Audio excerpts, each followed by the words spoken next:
Hello everybody, this is Yana here once again, and welcome back to the Bullmark fan train, because I have one more Bullmark item left to review, and we're not going to see a little bit of Bullmark for a good while, at least a couple weeks.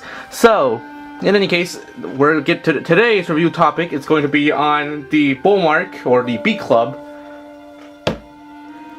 Eldertortise, or Eredoutasu. Eredoutasu. I don't know why we translated it to Eldertortise or anything, but whatever. From Return of Ultraman. But, yeah, that is the figure. I purchased this from a friend on Facebook. It did not come with any of the packaging, so it's a loose figure. And since I don't have any packaging to show off, let's just get on with the review. I don't see any individually sculpted teeth, but that is a pretty nice face sculpt. One of the things with this figure that I'm not a huge fan of is the fact that it follows the classic Bullmark trend of taking a lot of quadruped monsters and making them bipedal. Eldertortise, it's supposed to be on the ground, and his head's supposed to be a lot smaller than this, but unfortunately they decided to throw ratio out the window, and now we have this huge head on a otherwise okay looking figure. And unfortunately that's not where the problems end. The details all look fairly nice, but you can kind of tell from the way that the hands are splayed that this is definitely meant to be a quadrupedal monster. The split tail looks great. Looks like the one on Zeton 2 when the suit actually does come apart, which is fine. And sadly, you can't really get him into a quadruped pose whatsoever, mainly because the head doesn't point up. Unlike, say, on a good semi-quadruped figure, like, say, Rocco here, the head is not facing up on Eldertortise, so he is facing, so he is looking at the ground eternally if you actually try to get him into a correct pose from the actual TV show. In any case, on the bottom of the feet, the labels are a lot more pronounced on this figure, so the Bullmark label is a lot more pronounced versus on, say, like a figure like Dengar, where the Bullmark label was a lot more discreet. So on Dengar, the label was actually stamped into the foot and it's flat, whereas on Eredoutasu, or Eldertortise, whichever one is fine, it's actually jutting out a little bit. Now the camera doesn't, there we go. Yeah, it's jutting out a little bit. Not a big fan of that, actually. On the other foot, Eredoutasu. And that pretty much sums it up for the detail and the paint job. The paint job is fine. There are better variants for this paint job. For example, they have one that's in metallic blue, and I think that one looks a lot better. But hey, metallic green, I can settle for, I can find worse than that. Articulation on Articulation is fairly simple, and to be fair, there's not a lot more you can really do with it. The head rotates 360 degrees with no problems whatsoever. Of course, it would be better if we actually had a joint or something that made the head look up, but that's that's out of Bullmark's league. And the arms rotate a good bit, not 360 degrees though, because it rubs up against the paint on the side here. And on the feet, we have some decent articulation.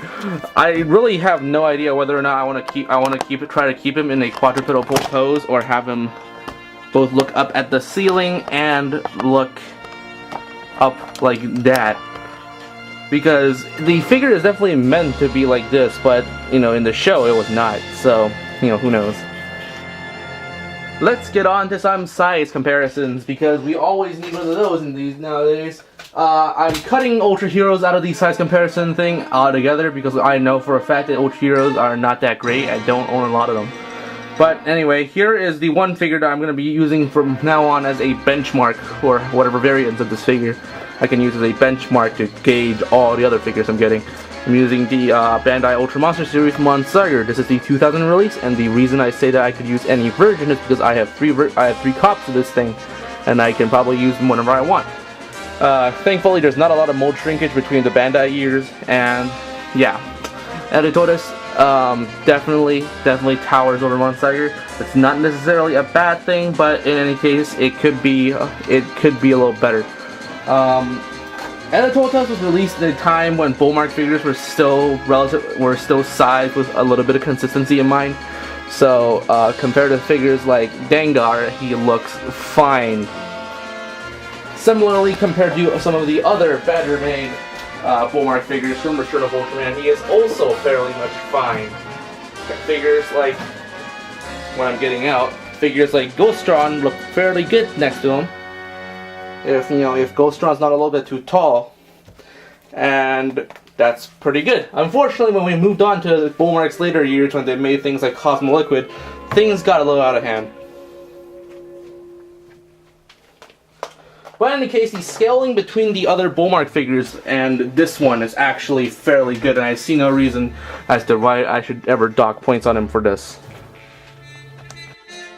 There we go, best of both worlds, slightly hunched over. Now, in the end, what do I give this figure? For Eldertortise, or Eredoutasu, I can only give him about a 4 out of 5. The only big issue I can find on this figure, other than the really bizarre ratio between the head and the body, is the fact that the body itself is bipedal.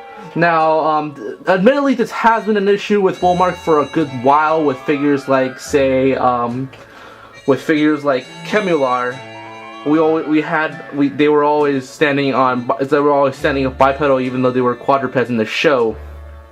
And even as recently as, say, with King Saurus III. But here's the big issue with that, though. Before this figure came out, because I think the Bullmark figures came out based on their appearance in the show, we had Stegon from Return of Ultraman episode 10, and that was actually Bullmark's first quadruped, I believe. So we have technology for quadruped, and they didn't use it for this guy, and I really don't understand why. It's a really big issue that we have this quadruped monster that's, permanently stuck standing up, and I'm guessing this is the reason why this is not a very popular figure. But in any case, I can't really, relax points on it, mainly because, that's a big issue, is that you're supposed to be able to have him as a quadruped. Now, figures like Urako can definitely do it, but that's only because they're already kind of conditioned to do so, like, their heads are already pointing upwards. With figures like this one, you can't really do that. So, yeah. Obviously, the recommended price range for this figure is below $40. If you can find it for 40 flat like me, that is fine. And I would only recommend going a little higher, only if you absolutely love this, pretty much forgotten monster that's kind of like a copy of Naranga. But anyway, if you do like the figure, go ahead and search it up. It should be pretty cheap on places like Mandarake and all that. And if you don't like it, well, it's an easy pass. But yeah, the final score for the figure is a 4 out of 5. This is Yana, and I'll see you guys next time.